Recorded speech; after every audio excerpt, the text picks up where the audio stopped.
All right, let's get to the football game this Sunday. Commanders come to town. First question for me, Greg, about this game is, do the Commanders care? I mean, they were sellers at the deadline. They trade away Montez Sweat and Chase Young. How do they respond? I think that's the first question that I ask you. What should we, or what do you think we will see from this Commanders team that now know that ownership stepped in and said, yeah, we're not good enough. Let's trade two of our best defensive players and move the hell on. Yeah, so, a couple things on that from, talking to people around this team this week is that, there is a belief that the Commanders might get a little bit of a bump from this, actually. Sort of like, they just shook things up. And look, Chase Young is a very, very talented player, but to me, I see him a lot like Jadeveon Clowney. I mean, top of the draft, unbelievable physical specimen, makes some ridiculous highlight plays, but hurt all the time. And, I think there was a frustration about that. I think, Sweat's a good player, but never has had double-digit sacks. And I do think they have some young players, Toohill, number 99, Smith Williams, number 96, who, James Smith Williams at NC State. I think they're, these are guys that they like. We've seen this in a couple different places where the teams have sort of, they've started the rebuild process, but also like they have young guys behind them that you say, all right, well, they need to play more, so why don't we play them right now and let's see what they can do. So, I think that they like what they have there. But their defense overall, I mean, it's crappy at this point anyway. So, why not try to get some assets back? I mean, and to get, they get a second round pick for Sweat, which is unbelievable going into the last year of his deal. They got a third round pick from Chase Young. I mean, good job for them. I mean, it's something I wish the Patriots did with, Josh Uche or people like that. But, a decent defensive interior with Payne and Allen. Fuller's a good cornerback, but, they've really struggled on the defensive side of the ball. They are, I was just looking at their DVOA numbers, Nick, and they're, overall, it's, the Patriots are 23rd, Washington's 24th. Washington's only 26th in offensive DVOA. They're 26th in defensive DVOA. So, this is an opportunity, I think, for the Patriots to build on some of the things we've seen in recent weeks. The fourth quarter against Buffalo, the scoring drive against Miami. I think especially without, those two edge rushers there's a good opportunity for the Patriots to actually look competent on the offensive side of the ball. And of course, I'm sure, as you sort of alluded to earlier, watching the Patriots beat up on some of the weaker teams, chance for fool's gold here down the stretch. Yeah, the one thing I would say that could cause some concern defensively from the Commander side to the Patriots offense is you do have Payne and Allen in the middle. Those two guys are beasts. They can cause some issues. And with, City So, Cole Strange, some of the problems we've seen, especially from Cole Strange at times, not being able to handle the power rush and all of that, not picking up blitzes. The interior of the Patriots offensive line has to play well. Because if they don't, Mac is going to get pressure up the middle, and then we all know that hell could break loose there. And Trent Brown is on one leg, so there could be some opportunity there for the Commanders' defensive line to take advantage. Offensively for the Patriots, my first question, Greg, is what the hell do we expect from wide receiver this week? With obviously Kendrick Bourne done for the year, Devontae Parker, he's not going to play with the concussion. So now you're looking at a bunch of youth. I mean, Pop Douglas, Tyquan Thornton, one-legged Juju, Kayshon Boutte, I think, is going to get a shot. What's this look like for a good old Mac Jones? He wants, apparently he told reporters he wants a full load, this weekend, which is, I think, part of the problem that he had at LSU. But anyways, I think, you look at where they are, you got to think Tyquan Thornton will probably get Thornton and Boutte will probably get the Devontae Parker reps, even though those were starting to get cut a little bit. Pop Douglas needs to be out there. Let the kid, go out there and make plays. it's going to be interesting. I would like to see a little bit more. This could be a week where, we see the 2 tight end offense and, with Hunter Henry and Pharaoh Brown, and then, Mike Gesicki sort of, I think we talked about it before it came to fruition last week where, Gesicki is more of a wide receiver than a tight end. So, I think that's part of it. But, there were some signs that the running game started to get going. It's interesting you talk about the interior of the Washington line, because I do agree with you. And, what's interesting is that, City So, for some reason is, the darling of PFF. It's like anybody who plays right guard for the Patriots. Like, it's just, apparently they just get a 90 grade all the time. And, City So's been Michael Wenu for years. It's just whatever he did, he got a 90 from PFF. And City So's done, a nice job. The problem is, and you saw it a little bit against Miami, more in the running game than the pass game, is that, he's very undersized. And so he has trouble with these bigger defensive interior guys.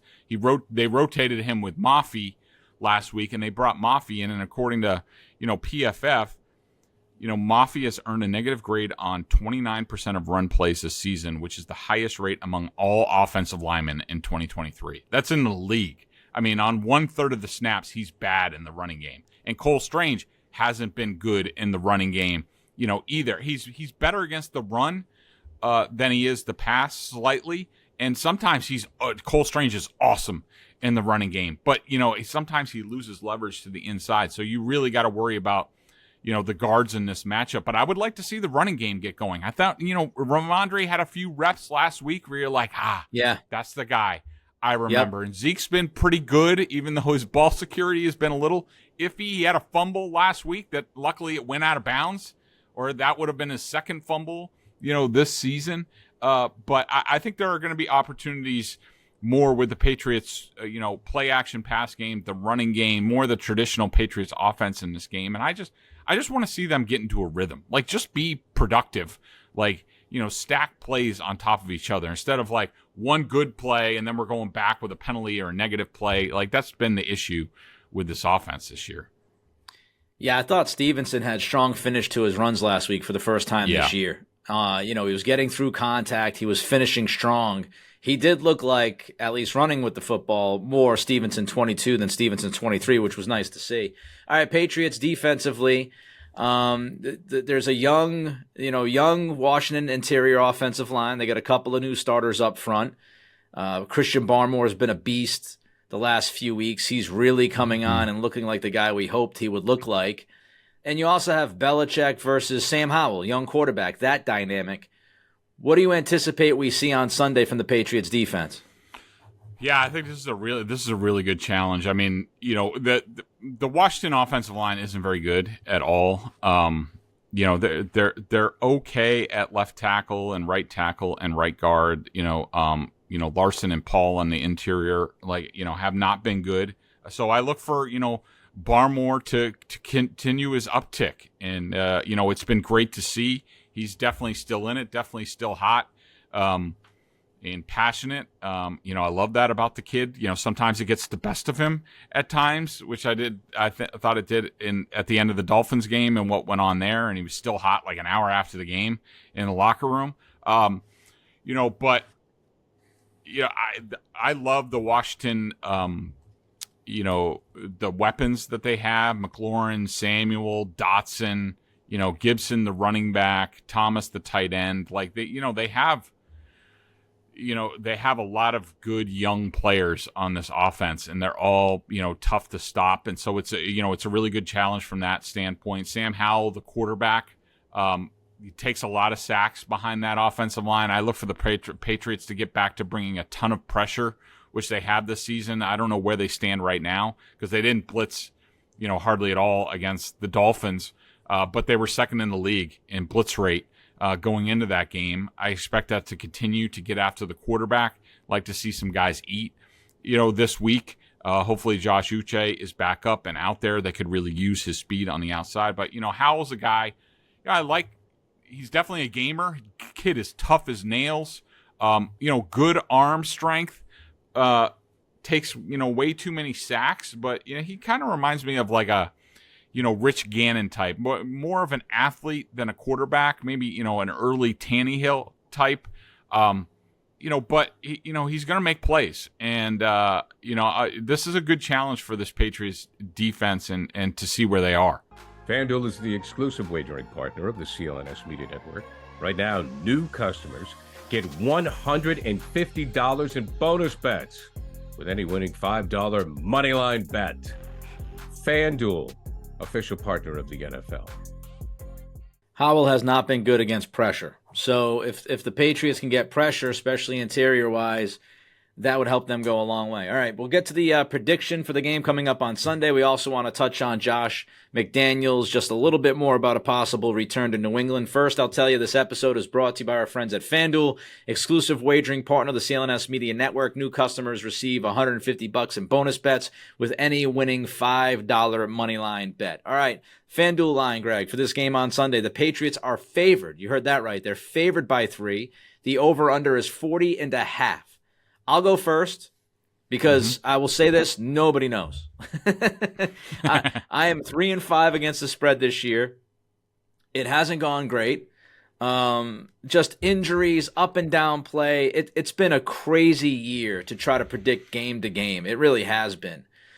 And this one's tough. Injuries for the Patriots. Again, wide receiver, any of those guys able to, other than Pop, give you much? Gesicki might move to slot for Bourne. What's that look like? Lots of questions. Trent Brown, is he healthy? If he's playing on one leg, it could be a disaster.